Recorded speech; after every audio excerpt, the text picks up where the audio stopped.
साथियों, जय हरसिम, जय हरी संजीवनी। मेरा नाम नितिन तड़ेकर, हरी संजीवनी टीम नासिक से। तो साथियों, आज के इस सेशन में हम जो बनाना की खेती होती है, केले की खेती, इसके बारे में हरी संजीवनी प्रोडक्ट्स का इस्तेमाल कब करना है, कैसे करना है और क्या लाभ मिलेगा, इसकी जानकारी डिटेल में लेंगे। साथ ही बनाना में जो अलग अलग बीमारियां आती है उसको किस तरह से पहचाने और उसके ऊपर क्या उपचार करना चाहिए, ये सभी बातें आज हम जानेंगे। सबसे पहले, बनाना की फसल करते समय किसानों का उद्देश्य होता है कि उनको ज़्यादा से ज़्यादा उत्पाद निकलनी चाहिए, ज़्यादा से ज़्यादा एवरेज मिलना चाहिए और उस उत्पाद की गुणवत्ता भी अच्छी होनी चाहिए। इसी उद्देश्य से किसान हर साल ज़्यादा से ज़्यादा रासायनिक खादों का इस्तेमाल करते हैं, ज़्यादा से ज़्यादा खर्चा करते हैं। लेकिन तुलना में अगर देखा जाए तो सिर्फ खर्चा ही बढ़ता है, बल्कि उत्पाद जो होती है उसमें हर साल कमी आ रही है, यानी कि उत्पाद घटती जा रही है। तो इसके पीछे कुछ रीज़न है, इसकी वजह से ये होता है। तो किसानों का अभी इस सिचुएशन में एक ही लक्ष्य है कि उनको कुछ भी करके उत्पाद बढ़ानी है। तो साथियों, इसी उद्देश्य को पूरा करने के लिए हम हरी संजीवनी के प्रोडक्ट्स किसानों तक पहुंचाते हैं, किसानों को हरी संजीवनी प्रोडक्ट्स की इंफॉर्मेशन देते हैं। इस माध्यम से लाखों किसान आज हरी संजीवनी का ऑल इंडिया में रेगुलर इस्तेमाल कर रहे हैं। तो उनको जो फ़ायदा हरी संजीवनी की वजह से होता है, तो वो क्यों होता है, उसी चीज़ को लेकर आज का ये बनाना का जो सेशन है इसमें हम जानकारी लेंगे। तो साथियों देखिए, फसल कोई भी हो, उत्पाद बढ़ाने के लिए कुछ चीज़ें ज़रूरी होती है। अगर उन चीज़ों के ऊपर काम किया जाए, उन चीज़ों के लिए अगर प्रोडक्ट्स का इस्तेमाल किया जाए, तो आराम के साथ किसान की जो उत्पाद होती है वो उत्पाद ग्रो करती है, वृद्धि होती है, साथ साथ उनको एवरेज ज़्यादा मिलता है, गुणवत्ता भी ज़्यादा मिलती है। तो आइए देखते हैं बनाना में एवरेज बढ़ाने के लिए, गुणवत्ता बढ़ाने के लिए और उत्पाद बढ़ाने के लिए कौन से चीज़ों के ऊपर फोकस करना चाहिए। तो देखिए, उत्पाद बढ़ाने के लिए सबसे महत्वपूर्ण 3 चीज़ें होती है, जिसमें कि पहली चीज़ होती है ज़मीन का स्वास्थ्य, मतलब कि ज़मीन की उपजाऊ क्षमता। अब देखिए, ज़मीन की उपजाऊ क्षमता किस पे डिपेंड होती है, तो ज़मीनें भुरभुरी होनी चाहिए, जो कि आज की स्थिति में ज़मीनें सख्त हो चुकी है। तो सख्त ज़मीनों की उपजाऊ क्षमता कम होती है, इसलिए ज़मीनें भुरभुरी होनी चाहिए, ताकि भुरभुरी ज़मीन की जो उपजाऊ क्षमता होती है वो ज़्यादा होती है। साथ ही ज़मीन का ऑर्गेनिक लेवल ज़्यादा होना चाहिए, यानी कि आज की स्थिति में ऑर्गेनिक लेवल बहुत ही कम हो चुका है, तो ऑर्गेनिक लेवल बढ़ाना जरूरी है। इसके साथ ही ज़मीन की उपजाऊ क्षमता बढ़ाना जरूरी है, क्योंकि आज की तारीख में अगर देखा जाए तो ज़मीनों की उपजाऊ क्षमता ही कम हो चुकी है, क्योंकि जो ज़मीन का स्वास्थ्य होता है वो बहुत ही खराब हो चुका है। इसी वजह से हमें जो करना है, हमें ज़मीन का स्वास्थ्य सुधारना है, मतलब कि ज़मीन की उपजाऊ क्षमता वो बढ़ानी है। इसीलिए हम सॉइल स्पेशल का ज़मीन में इस्तेमाल करते हैं। दूसरी चीज़ होती है उत्पाद बढ़ाने के लिए, वो है पौधों का स्वास्थ्य, यानी कि पौधों का परिपूर्ण पोषण होना चाहिए। उसकी वृद्धि में उसको विशेष अन्य तत्वों की ज़रूरत होती है, फ्लावरिंग में विशेष अन्य तत्वों की ज़रूरत होती है, फल सेटिंग में, फलों के आकार बढ़ाने में ज़्यादा विशेष अन्य तत्वों की ज़रूरत होती है। तो ये अन्य तत्व उस अवस्था में उस फसल को, पौधे को अवेलेबल होने चाहिए, तभी जाकर उसका परिपूर्ण पोषण होता है।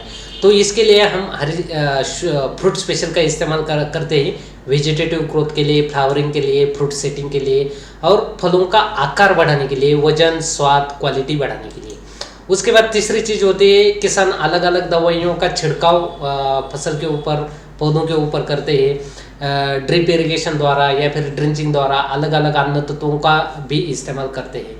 तो साथियों, जो भी पानी छिड़काव के लिए या ड्रेंचिंग के लिए इस्तेमाल किया जाता है, तो उस पानी का पीएच न्यूट्रल होना जरूरी होता है। अगर पानी का पीएच न्यूट्रल नहीं होता है, तो जो भी दवाई या अन्य तत्व हम उस पानी में मिलाकर देते हैं, छिड़काव करते हैं, उसकी कार्यक्षमता कम हो जाती है। तो इसकी वजह से किसानों को उसका लाभ नहीं मिलता है, फसल का नुकसान भी हो जाता है, साथ साथ बीमारियां बढ़ती जाती है और किसानों का खर्चा बढ़ता जाता है, साथ ही जो फसल होती है वो भी बर्बाद हो जाती है। तो जो पानी छिड़काव के लिए इस्तेमाल किया जाएगा, ड्रिंचिंग के लिए इस्तेमाल किया जाएगा, उसका पीएच न्यूट्रल होना जरूरी होता है। तो आइए केले की फसल में शुरू से लेकर अंत तक हमें किस तरह से ट्रीटमेंट करनी है। तो देखिए, कई किसान क्या करते हैं कि ये जो केले की नर्सरी होती है ये घर पर ही तैयार करते हैं, या फिर ज़्यादातर जो किसान होते हैं ये नर्सरी से ये पौधे खरीद कर लाते हैं। तो देखिए, अगर नर्सरी कहीं पर नर्सरी बनाई जाती है तो नर्सरी के लिए क्या ट्रीटमेंट देनी है। तो केले की नर्सरी की बुआई करते समय जो पॉलीथीन बैग में उसकी बुआई की जाती है, उसमें हमें एक पौधे के लिए 50 ग्राम गार्डन गोल्ड और 5 ग्राम सॉइल स्पेशल का इस्तेमाल मिट्टी में करना है, यानी कि मिट्टी में मिक्स करके हमें ये करना है। उसके बाद अब देखिए, शुरुआत करते हैं रोपाई से, क्योंकि ज़्यादातर किसानों के पास हम रोपाई के बाद ही जाते हैं।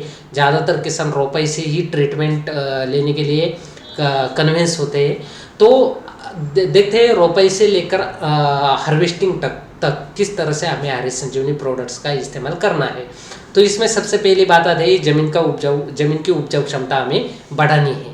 तो इसके लिए हम सबसे पहले हमें ज़मीन के लिए काम करना है। तो हम ज़मीन में केले की रोपाई करते समय या रोपाई करने से 30-40 दिनों तक हम कभी भी, ये पहले 30-40 दिनों में कभी भी हमें पहला डोज सॉइल स्पेशल का देना है। सॉइल स्पेशल का ये पहला डोज देना है ज़मीन में। सॉइल स्पेशल 1 kg यानी कि 500 ग्राम के 2 पाउच 1 एकड़ के लिए, या फिर 10 ग्राम प्रति पौधा, इस अनुपात से हमें सॉइल स्पेशल का एप्लीकेशन ज़मीन में करना है। और दूसरा डोज हमें कब करना है, क्योंकि फलों के बागानों में 2 एप्लीकेशन सॉइल स्पेशल के करने होते हैं। पहला एप्लीकेशन वेजिटेटिव ग्रोथ में और सेकंड एप्लीकेशन हमें फ्रूट सेटिंग या फ्रूट डेवलपमेंट स्टेज में। तो सेकंड एप्लीकेशन बनाने के लिए हमें फलों की सेटिंग या फलों के विकास अवस्था में हमें देना है। तो सेकंड डोज में भी कितना प्रमाण है, सॉइल स्पेशल 500 ग्राम के 2 पाउच 1 एकड़ जमीन के लिए। तो इसको हम जमीन में किस तरह से दे सकते हैं, किसी भी रासायनिक, ऑर्गेनिक या जैविक खाद में मिलाकर दे सकते हैं, या फिर 40 से 50 किलो सूखी मिट्टी में मिलाकर दे सकते हैं, या फिर ड्रिप इरिगेशन या ड्रेंचिंग द्वारा हम इसे जमीन में दे सकते हैं। तो इससे हमें ज़मीन के लिए बहुत ही लाभ मिलता है। ज़मीन पूरी तरह से भुरभुरी भी बन जाती है। जो खादें ज़मीन में दी जाती है उनकी कार्य क्षमता बढ़ जाती है। अन्न तत्व फसलों का अवेलेबल हो जाते हैं। सूक्ष्म जड़ों की वृद्धि होती है। साथ ही ज़मीन का जो ऑर्गेनिक कार्बन होता है वो बढ़ाने के लिए हमें इसका लाभ मिलता है, और ज़मीन की उपजाऊ क्षमता बढ़ती है। और ये लॉन्ग टर्म तक हमारी ज़मीन में काम करने वाला ये स्पेशल प्रोडक्ट है, जिसे बोला जाता है सॉइल हेल्थ स्पेशल। तो अब देखते हैं परिपूर्ण पोषण फसलों का कैसे करना है, पौधों का परिपूर्ण पोषण हमें कैसे करना है। तो केले की बुआई करने से 15 से 30 दिनों में हमें पहला छिड़काव करना है इस वृद्धि की अवस्था में फ्रूट स्पेशल का। फ्रूट स्पेशल वृद्धि की अवस्था में 1 ग्राम प्रति लीटर पानी, उसमें रज चूसक कीटकों के लिए रैपिड लेना है, फफूंद को रोकने के लिए डिपेंड लेना है, और स्प्रेमैक्स 85। ये छिड़काव हमें रोपाई करने से 15 से 30 दिनों के अंतराल में हमें ये करना है। तो इससे ये पहला छिड़काव होने के बाद वृद्धि के लिए हमें हर 25 दिन में एक बार हमें ये छिड़काव करना है। कब करना है? वृद्धि की अवस्था में। जबकि हमारा वृद्धि की अवस्था में जैसे ही पहला छिड़काव होता है रोपाई करने से 15 से 30 दिनों में, तो पहला छिड़काव होने के बाद हर 25 दिन में हमें इसका ये 1 ग्राम पर लीटर पानी के अनुपात से हमें छिड़काव लेना है। आप देखिए, कहीं पर ऐसा तो नहीं होता है कि रोपाई करने के बाद 30 दिनों के अंदर ही हम प्लॉट के ऊपर जाते हैं। तो अगर 30 दिनों के बाद भी हम जाते हैं, 60 दिनों के बाद भी अगर हम जाते हैं, तो हमें वृद्धि की अवस्था में पहली छिड़काव देना है फ्रूट स्पेशल का, सॉइल स्पेशल जमीन में देना है, और फ्रूट स्पेशल का पहला छिड़काव होने से 25-25 दिनों के अंतराल में हमें इसके छिड़काव करते जाना है। अब देखिए, इस वृद्धि की अवस्था में हमें क्या लाभ मिलेगा सॉइल स्पेशल और फ्रूट स्पेशल का।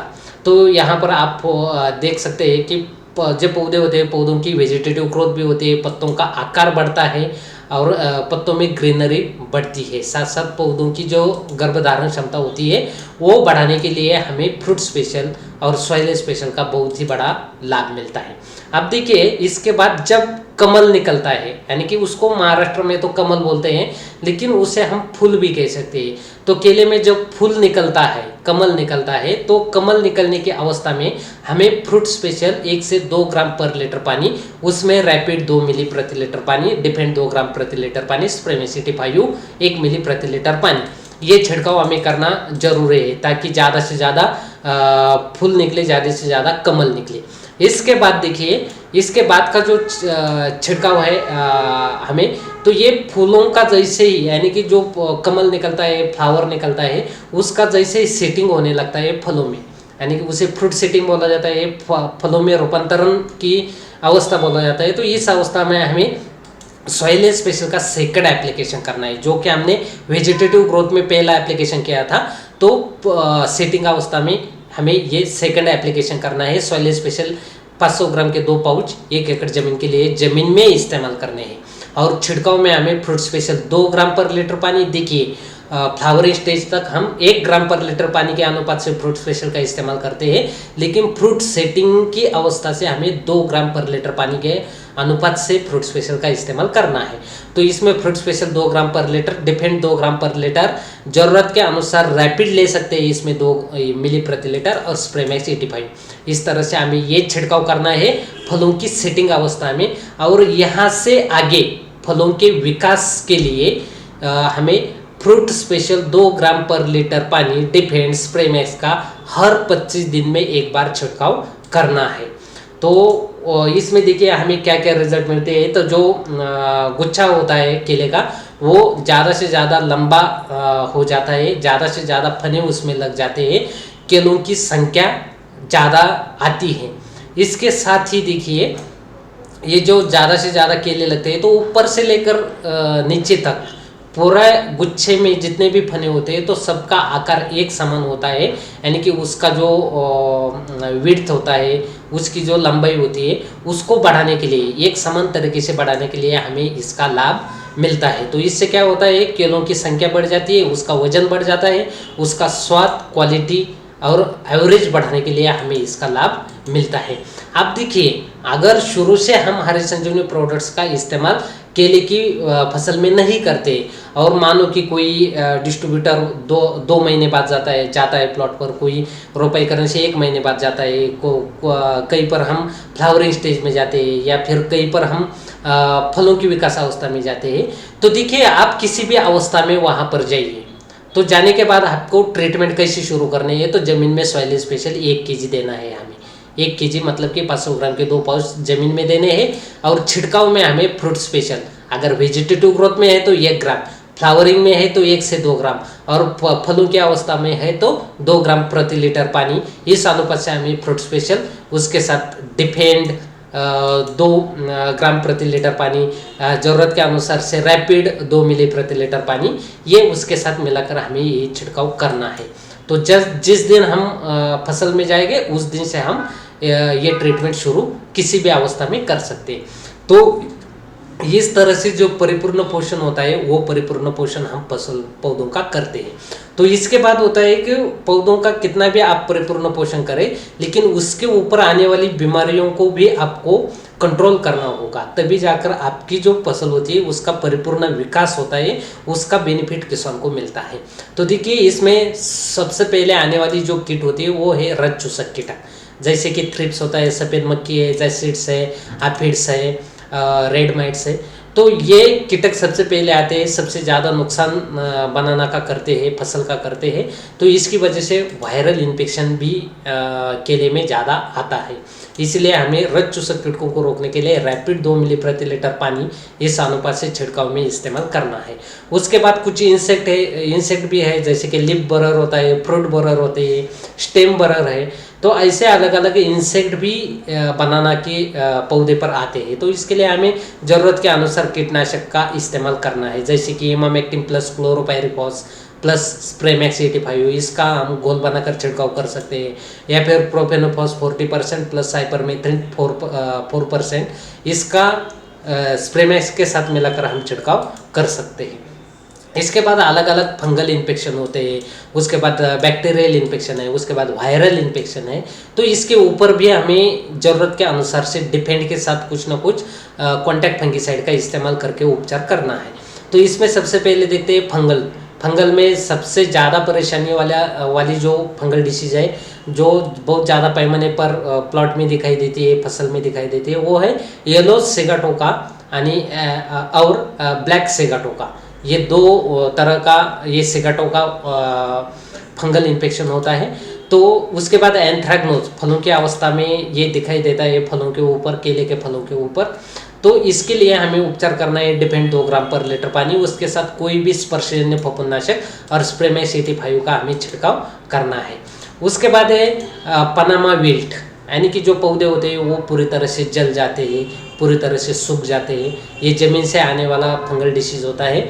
तो इसके लिए हमें 2 वे ट्रीटमेंट करनी होती है। इसमें छिड़काव में लेना है डिफेंड 2 ग्राम पर लीटर पानी, कोई भी एक स्पर्शजन्य फफूंदनाशक लीजिए उसके साथ, और स्प्रे में 85। और इसी समय हमें ज़मीन में भी एप्लीकेशन देना है ड्रेंचिंग द्वारा। कॉपर 3 ग्राम प्रति लीटर पानी और वैलिडामाइसिन जो कि बैक्टीरिया नाशक है वो देना है 2 मिली प्रति लीटर पानी। इसके बाद है बैक्टीरियल ब्लाइट। बैक्टीरियल ब्लाइट की वजह से बहुत ही ज़्यादा नुकसान किसानों को हो जाता है। तो बैक्टीरियल ब्लाइट अगर दिखाई देता है तो इसके लिए हमें डिफेंड 2 ग्राम पर लीटर पानी, इसके साथ कोई भी कॉन्टैक्ट फफूंदनाशक, उसके साथ बैक्टीरिया नाशक जैसे कि स्ट्रेप्टोसाइक्लिन है 6 ग्राम 50 लीटर पानी के लिए, और स्प्रे में 85। तो ये घोल बनाकर हमें छिड़काव करना है। इसके बाद है वायरल इन्फेक्शन। आप देखिए वायरल इन्फेक्शन आने के बाद इसके ऊपर कोई भी ट्रीटमेंट नहीं है कि जिससे हमारे पौधे दुरुस्त हो सके। लेकिन अगर वायरल इन्फेक्शन आ जाता है तो हम उसको जगह पर रोक सकते हैं, उसको सिर्फ हम रोक सकते हैं, क्योंकि वायरल इन्फेक्शन ये सकिंग पेस्ट का अगर अटैक ज़्यादा होता है और अन्य तत्वों की कमी होती है तो ये इन्फेक्शन पौधों में आता है। और एक बार जिस पौधे में ये आता है वो जगह पर सिर्फ हम उसको रोक सकते हैं, उसको हम मिटा नहीं सकते, उसका हम नाश नहीं कर सकते। तो जैसे कि बंचिटा टॉप होता है, स्ट्रिक मोजेक होता है, ये 2 प्रकार के वायरल डिसीज बनाना की फसल में आते हैं। तो अगर ये दिखाई देता है तो इसके ऊपर हमें ट्रीटमेंट करनी है रैपिड 2 मिली प्रति लीटर पानी, इसके साथ डिपेंड और कोई भी कॉन्टैक्ट फफूंदनाशक और स्प्रे में 85। ये पहला छिड़काव करना है। इसके 2 दिन बाद हमें दूसरा छिड़काव करना है फ्रूट स्पेशल 2 ग्राम पर लीटर पानी, चिलेटेड फेरस 1 ग्राम प्रति लीटर पानी, और पोटेशियम नाइट्रेट मतलब कि 13-045 ये वाटर सोलुबल फर्टिलाइजर है वो 5 ग्राम प्रति लीटर पानी लेना है, और स्प्रे मैक्स 85। ये 2 छिड़काव हमें 3 दिन का अंतराल में हमें ये 2 छिड़काव करने हैं। तो आप देखिए कौन से स्पर्शजन्य फफूंदनाशक है, कौन से स्पर्शजन्य प्लस अंतर प्रवाही फफूंदनाशक, कौन से अंतर प्रवाही फफूंदनाशक जो कि हम डिपेंड के साथ इस्तेमाल कर सकते हैं और अच्छे रिजल्ट निकाल सकते हैं। तो इसमें देखिए इस पर आपकी स्क्रीन पर ये कॉन्टैक्ट बेस्ड फंगिसाइड्स है, इसमें से कोई भी एक का आप इस्तेमाल कर सकते हो वो डिपेंड के साथ। उसके बाद ये 2 कंटेंट वाले फफूंदनाशक जो कि स्पर्शजन्य अंतर प्रवाही, ये दोनों बेस उसमें होता है, ये 2 कंटेंट उसमें होते हैं। तो आपके स्क्रीन पर ये कुछ 5 टाइप के फफूंदनाशक मैंने दिए हैं, इसमें से आप कोई भी एक का छिड़काव कर सकते हो वो डिपेंड के साथ। उसके बाद अंतर प्रवाही फफूंदनाशक जैसे कि पनामा विल्ट जैसी जो बीमारी होती है तो इसमें हम डिपेंड के साथ थायोफेनेट मिथाइल मतलब कि रोको मेटालेक्सिल 35% वाला, इनका इस्तेमाल, इसमें से किसी भी एक का इस्तेमाल हम डिपेंड के साथ कर सकते हैं। इसके बाद तीसरी चीज़ है उत्पाद बढ़ाने के लिए पानी का स्वास्थ्य, यानी कि पानी का बैलेंस न्यूट्रल होना चाहिए, पीएच न्यूट्रल होना चाहिए। पानी का पीएच मतलब पोटेंशियल ऑफ हाइड्रोजन, मतलब कि पानी में हाइड्रोजन का प्रमाण। तो इसके ऊपर तय होता है कि पानी अल्कलाइन है, एसिडिक है या न्यूट्रल है। देखिए 6 से 7 के बीच जो पानी का पीएच रहेगा वो न्यूट्रल होता है। 6 से कम पीएच अगर पानी का होता है तो वो एसिडिक कहा जाता है, और 7 के ऊपर अगर पानी का पीएच होता है तो वो अल्कलाइन कहा जाता है। तो साथियों जो भी पानी छिड़काव के लिए या फिर ड्रेंचिंग के लिए हम इस्तेमाल करते हैं तो उसमें हम अलग अलग अन्न तत्व, अलग अलग दवाइयाँ मिलाकर उसका छिड़काव करते हैं, ड्रेंचिंग करते हैं। लेकिन अगर पानी का पीएच बैलेंस नहीं होता है, न्यूट्रल नहीं होता है, तो ये जो भी दवाइयाँ हम उस पानी में मिलाते हैं उन दवाइयों की कार्यक्षमता कम हो जाती है, यानी कि उनका जो काम करने का, उनकी जो इफेक्टिवनेस होता है वो कम हो जाता है। इसी वजह से किसानों जिस रोग के लिए इसका छिड़काव करते हैं उसके ऊपर उनको रिजल्ट नहीं मिलते हैं, उसको कंट्रोल नहीं कर पाते हैं और इसी वजह से फसल का तो नुकसान होता है, साथ साथ ज़्यादा से ज़्यादा छिड़काव करने की ज़्यादा से ज़्यादा छिड़काव करने पड़ते हैं किसानों को, इसके साथ ही खर्चा भी किसानों का बढ़ जाता है। तो साथियों, जहाँ पर छिड़काव करने वाला पानी या फिर ड्रिंचिंग के लिए इस्तेमाल करने वाला पानी का अगर पीएच जहाँ पर बैलेंस नहीं होता है, न्यूट्रल नहीं होता है, वहाँ पर हमें छिड़काव करते समय सबसे पहले पानी का पीएच न्यूट्रल करना जरूरी होता है। इसके लिए फिलहाल तो अभी तक हमारे पास कोई भी प्रोडक्ट नहीं है, लेकिन बहुत जल्द आरसीएम मिलाप नाम का प्रोडक्ट इसके लिए लॉन्च हो रहा है। जहां पर पानी का पीएच न्यूट्रल नहीं होगा वहां पर हम आरसीएम मिलाप का पानी का पीएच न्यूट्रल करने के लिए इस्तेमाल कर सकेंगे। साथ ही जो प्रोडक्ट एक दूसरे के साथ कॉम्पिटिबल नहीं होते हैं उनको कॉम्पिटिबल करने के लिए भी हमें आरसीएम मिलाप का सेकंड बेनिफिट हमें मिल जाएगा। तो इस तरह से हमें जमीन का स्वास्थ्य, उसके बाद पौधों का स्वास्थ्य यानी कि पौधों का परिपूर्ण पोषण और पानी का स्वास्थ्य, इन 3 चीज़ों को लेकर हरी संजीवनी के प्रोडक्ट देकर हमें लाभ लेना है, किसानों को लाभ देना है और किसानों की जो उत्पाद होती है उसको हमें कम खर्चे में ग्रो करना है। तो ये जो हरी संजीवनी के प्रोडक्ट है आज पूरे भारत देश में 10 लाख से भी ज़्यादा किसान इसका रेगुलर इस्तेमाल करते हैं। लॉयल कस्टमर आज हरी संजीवनी के बन चुके हैं। तो हरी संजीवनी के प्रोडक्ट 100% ऑर्गेनिक प्रोडक्ट है, नोका सर्टिफाइड प्रोडक्ट है, आईसीएआर द्वारा गुणवत्ता टेस्टेड प्रोडक्ट है, टी रिसर्च एसोसिएशन कोलकाता की मेंबरशिप है और ISO 9001:2015 सर्टिफाइड कंपनी है। साथियों, www.harisanjeevani.in इस वेबसाइट में हमें जितना कुछ हमें टारगेट अचीव करने के लिए जरूरी होता है वो सब चीज़ें यहाँ पर आपको मिलेगी। हर एक प्रोडक्ट का लिटरेचर या हर एक प्रोडक्ट का वीडियो, PPT, लिपलेट, ये सभी चीज़ें यहाँ पर मिलेगी। प्रोडक्ट के टेस्टोनोमिनल्स मतलब कि प्रोडक्ट के ऑर्गेनिक सर्टिफिकेशंस, उसके बाद गवर्नमेंट लैब टेस्ट रिपोर्ट्स, उसके बाद टॉप 10 एग्रीकल्चर यूनिवर्सिटी जो है इंडिया की, उसमें हर साल अलग अलग फसलों के ऊपर हरी संजीवनी के प्रोडक्ट्स का ट्रायल चलता है, ट्रीटमेंट चलती है। तो उसके भी रिपोर्ट हम यहाँ से डाउनलोड कर सकते हैं। हमें जिस फसल के ऊपर काम करना है उस फसल के हम यहाँ से PDF भी डाउनलोड कर सकते हैं, जिसमें उस फसल में कब हरी संजीवनी का प्रोडक्ट कैसे देना है, उससे क्या लाभ होगा, साथ साथ उस फसल में आने वाली बीमारियों को हम किस तरह से कंट्रोल कर सकेंगे, किस तरह से हमें उसके ऊपर उपचार करना है। तो ये इन सभी चीज़ों का हमें यहाँ से रेगुलर इस्तेमाल करके फ़ायदा उठाना है। उसके बाद हरी संजीवनी यूट्यूब चैनल है, सब्सक्राइब करना है। इसमें आपको हर एक फसल का 20 मिनट का एक ट्रेनिंग मिलेगा, जिसका हम फ़ायदा उठा सकते हैं। किसानों को ये ट्रेनिंग हम दिखा सकते हैं। तो इसके साथ ही अलग अलग वीडियोज़, अलग अलग रिजल्ट्स आपको यहाँ पर देखने को मिलेंगे। तो इसका भी हमें रेगुलर इस्तेमाल करना है। तो साथियों, अगर ये सब चीज़ें हम रेगुलर करेंगे तो आसानी के साथ कितना भी बड़ी पिन हो, कितना भी बड़ा टारगेट हो, हम आसानी के साथ अचीव कर सकते हैं। और इसीलिए किसी ने कहा है कि कोशिश करने वाले की कभी हार नहीं होती, लहरों से डरकर नौका पार नहीं होती। तो साथियों, फिलहाल आज के सेशन में यहाँ पर यहीं पर हम रुकते हैं और अगले सेशन में हम एक और नया फसल लेकर आपके सामने उपस्थित होंगे। तब तक के लिए धन्यवाद। जय आरसीएम, जय हरी संजीवनी। सभी को प्यार भरा नमस्कार।